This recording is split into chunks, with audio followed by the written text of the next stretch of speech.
В Министерстве образования обсудили антитеррористическую защищенность школ к новому учебному году. В совещании участвовали представители управления Росгвардии по Ингушетии, подразделений, начальники управления образования муниципальных районов и городских округов.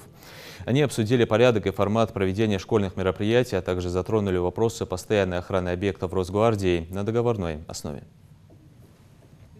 1 сентября мы будем проводить с минимальным участием учащихся, также педагогических работников. Первые классы будут присутствовать на мероприятии как главные виновники торжества, 10, 11 и 9 классы с соблюдением социальной дистанции, а также масочного режима.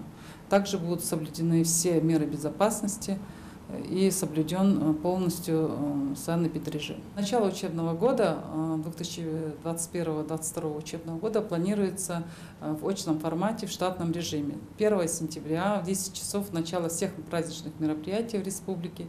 Также непосредственно мы обсудили с Росгвардией все вопросы, касающиеся безопасности наших учащихся и работников в день проведения праздничного мероприятия. Дополнительно должны установлены быть камеры видеонаблюдения, тревожные кнопки сигнализации, дополнительно ограждения, металлические заборы.